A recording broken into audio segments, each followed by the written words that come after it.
अस्सलाम वालेकुम जी, क्या हाल है जनाब? ठीक हो? अज थ्रैशर आ गई है जी साढ़े इलाके में, तो कणक जी है शुरू कर दी है गाणी। ते पिंडा थावां तो यही है कि अगर थ्रैशर आ वजे तो फिर सारे नानके चाचके दादके सारे इकट्ठे ही होना, सुबह तो लैके शाम तक सारे इकट्ठे ही होना है।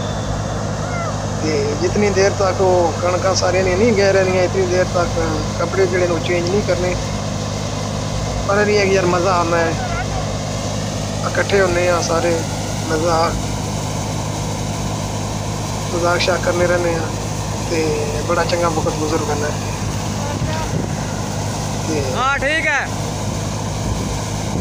अज तो अगर थोड़े तुसी पिछे जाओ 50 साल, तो उस टाइम तो ये थ्रैशर नहीं होनियां। उस टाइम ते सिर्फ फलियां नाल, ते वो भी वक्त आ। हुण तो थ्रैशर आई तो टाइम नहीं लगा, बस फर्ज।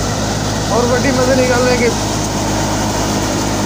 कई जगह तो जड़ा वे हुण कंपेना, यानी कि उन्होंने कोई जड़ा ना बाल्टियां शाल्टियां की जरूरत नहीं पैनी, बस आपे जनाब वो आए तो ट्रालियां में दाने, तो उस तो बाद दूए दिन तूड़ी बना लो अपनी ट्रैक्टर नाल ही। जट जिमदार जितने भी हैं उन्होंने सारे जनाब चिट्टे कपड़े पा के झुर रहे हैं। बहरहाल ये है कि विसाखा ना ते पंजाब की जी शान वही है कि थ्रैशर नाल ही होवे काम, कि चार जी इकट्ठे हो गए जिस टाइम पे कणक हो नहीं ना, जिस टाइम तक गाह रहने कि जो सारे इकट्ठे बह के चाह पीने ना, उसका मज़ा अलग ही है यार।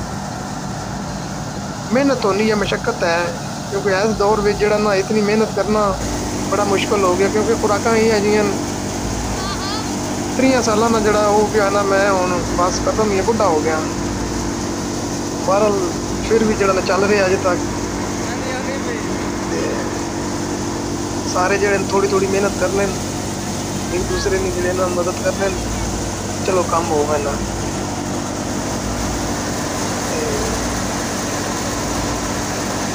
इधर पंजाब चो तो जड़ा मैं लैंदे पंजाब चो तो ज़्यादातर जड़ा ना इस बारी वैपर चलिया तो थ्रैशर ही रही, क्योंकि कंपैना वाला काम तो नहीं। तो उधर जड़ा वे चढ़ने पंजाब, उधर ज़्यादातर जड़ा ना कंपैना, तो उसने नाल ही जड़ा सारा काम, तो थ्रैशर वाला जड़ा ना उधर ख़त्म ही हो गया। असी तो थ्रैशर आखने वो कोई और आखने ना हड़प्पा के हड़प्पा कुछ इस तरह नहीं ना है। ट्रैक्टर नहीं ले ला। बहरहाल ये है कि पंजाबी नहीं जी है उन्होंने भी आवे नहीं है समझ, जबान एक ही है, अगो नाम वक्को वक रखे।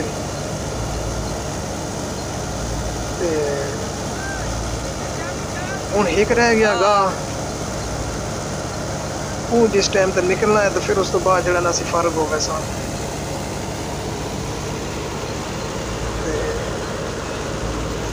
इंजॉय करो। ये जी कणक है इसना ये भी दसना है कि बगैर पानी तो है, बगैर खाद तो, बगैर स्प्रे तो, कोई जड़ा ना कैमिकल इसने बिच नहीं, क्योंकि जी ज़मीन बरानी होनी है उसकी फिर जड़ा ना कैमिकल इतना इस्तेमाल नहीं कर सकते, खाद वगैरह। तो और जड़ा पायरा शेरा जो भी इतने होना वै दाली शाली सारियां होनियां, सारा जड़ा वै वो स्प्रे तो बगैर ही होना। मज़े वाले हैं यार, सारे इकट्ठे हैं। हुण आ गया जी तीसरे गाह पे, हुण वेखो भी के हिसाब किताब है। कणक सही सुक्की होगा तो फिर इतनी देर नहीं लानी, फिर ट्रैक्टर छिपी बहना, तो जे नाड़ होगा सिन्ना तो फिर ट्रैक्टर की भी बेचारी मुसीबत ही बनी होनी है। बहरहाल ये तो विसाखी का एक अपना मज़ा है। अपनी सकाफत नाल जुड़ के रहो।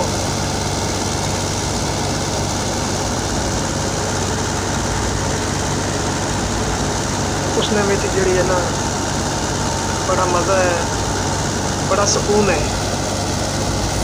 तो जे हाथ नहीं लाया कणक की तो फिर विसाखा ना के विसाख आए ही नहीं, क्योंकि चिट्टे कपड़े ते गड्डियां मोटरां तो असीं जड़ा चढ़ गए हैं, तो बस फिर हुण इंज ही होना काम के। तू पाल है भंगड़ा, तू रह गया। ये ठीक है जी, मैंने की आवाज़ देने पर अगर वीडियो अच्छी लगे तो सब्सक्राइब करें, लाइक करें। ठीक है फिर, ओके जी, अल्लाह हाफिज़।